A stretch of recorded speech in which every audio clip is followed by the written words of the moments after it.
ఐతారం పుట ఏదైనా పండుగ వచ్చిందనుకో అబ్బా ఒకనాడు వెనుకకో ముంగట్టుకో వస్తే ఏమాయా అనుకుంటారు. సర్కార్ కొలువులు వేస్తోళ్ళైనా ప్రైవేట్ కొలువులు వేస్తోళ్ళైనా, ఎందుకంటే 2 రోజులు కలిసి వస్తాయి. అట్లా ఇంటోళ్ళతోని ఎటన్నా టూర్కు పోవచ్చని మనోళ్ళ ఆపొచ్చిన. లెక్కకైతే పండుగలు పబ్బాలు బంధులు ఉన్నప్పుడు సెలవులు వస్తుంటాయి, కానీ ఏది లేకుండా సెలవులు ఇచ్చింది ఓ సర్కారు. హగో అట్లెట్లు ఇస్తారు అంటారా, దానికో లెక్కుంది మళ్ళా. ఓ 2 రోజులు సెలవులు తీసుకొని పండుగ చేసుకోరని ఉద్యోగులకు ఆఫర్ ఇచ్చిందులో సర్కారు.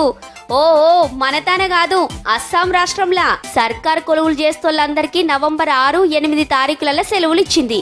ఇంతకేమున్నది ఆ రోజు అంటే ఏం లేదు. అబ్బా సెలవులు వచ్చినాయి కదా అని టూర్లకు పోతామంటే కుదరది. పక్క అమ్మ నాయనలతోనూ అత్త మామలతోనూ ఉండాలా 2 వద్దులు. వాళ్ళు లేకుంటే అసలు సెలవే ఉండదు. చిత్రంగా ఉన్నది కదా. కానీ కొలువుల పడి పెద్ద మనుషులను కాంతలేరని ఈ ఉపాయం చేసిండ్రన్నట్టు. ఇప్పుడు కాదు, 3 ఏళ్ల కిందనే సర్కార్ కొలువులు చేస్తోళ్ళు అమ్మా నాయనల తానికి పోతందుకు 2 వద్దులు సెలవులు ఇస్తామని మాటిచ్చిండు సీఎం హిమంత బిశ్వశర్మ సారు. ఇప్పుడు అమల్లో పెడుతుండన్నట్టు. మరి నవంబర్లోనే ఎందుకు ఇస్తున్నట్టు అంటారా? 7 తారీఖు నాడు ఛట్ పూజ, 9 నాడు శనారం, 10 నాడు ఐతారం. గందుకే ఆయనతో 2 వద్దులు కలిపితే 5 వద్దులు సెలవులు వస్తాయి. ఇంటోళ్ళతోని సంబరంగా గడిపొస్తారని ఆపొచ్చన కావచ్చు.